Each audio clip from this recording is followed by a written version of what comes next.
So as it turns out, that's all the problem was with Sandras. That vent on those two bowls was melted closed, and we were barely getting any fuel. Just enough to let it idle. As soon as you tried to take it any higher than that, it didn't want to do anything. So I cut that off and put it back together and ran it, and it seems to be lighting up real nice. So lucky that was an easy fix. Unfortunate for her, she didn't get to do any pulling yesterday, but she took a few videos which I posted. Check those out when you get time. I'm real happy with how this one performed. It's got quite a bit more power than my worn out old 900 did. It did fairly well. So I'm real happy with that. The diesel didn't do too bad. I think there's still a little bit more I can do to it. Got to get it a little more fuel, I think. Unfortunately, the gearing in that tractor is a little low. So the highest gear that I have sometimes is a little too high, and the gear down from that is a little too slow. That tractor originally had fairly tall tires on it, so it was geared for that. Now that I've got these little tiny 26-inch pulling tires on it, it's quite a bit different. But in any event, we're going to try and tweak that a little bit more. And we'll be back working on this sucker again fairly shortly, I would think. There's a fuel tank I made for it. I haven't hooked it up yet. The fuel pump and filter is in the bottom of it. Just flip it upside down here so you can see it. I mounted it under there like so.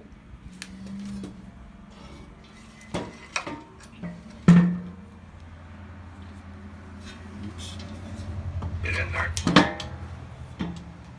Now, one thing I did find with this engine and the bike itself, that large air box that's on there was part of the frame of the bike. Shame on you, Kawasaki, for doing that to me. It just meant I had to get a little more creative. If you see at the front here where that I've welded on that little piece of aluminum checker plate, that used to have the down tube welded to it for the forks. And the fuel tank of the bike used to sit right here. So I kind of need to keep that, and I'm not real sure exactly how I'm going to make that look cool. It's going to be tricky. Being that this bike is fuel injected, I'm quite reluctant to mess with that air box at all. But I'm still thinking on it. I'm not sure how I'm going to do that just yet. I'm hoping it'll come to me in the middle of the night. But we're going to soon be ready to fire this up. One thing I also found with this bike, any of you guys are messing with stuff like this, you might want to know this.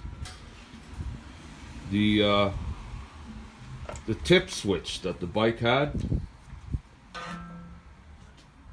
was a digital tip switch.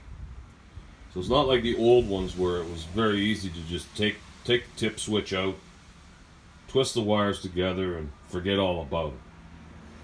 The CPU of the bike, the little computer, has to see a certain voltage in order for it to allow you to start it. And in order to do that without the tip switch in there, I had to put these resistors in. This is a formula you can use. I don't have it here with me right now, but you have to put some guys will tell you all you got to do is put two 150s in and you're good. And that's not always the case. It all depends on what voltage that CPU is looking for. I think it was 0.4 volts or no, it's 0.4 volts. It's looking for 1 volt or 1 or 1.5 volts, I believe. So to test that, I took a 1.5 volt, like a AAA battery, and I just held the wires on there and the bike started. So I soldered those resistors in and put the load wire in parallel. It won't work the other way. You have to have ground, resistor, load, and your input. And I know that because I tried it. It didn't work. So just in case you are scratching your head over something like that, that's what it is. There's also a resistor inside your key switch on a lot of the newer bikes. It's a safety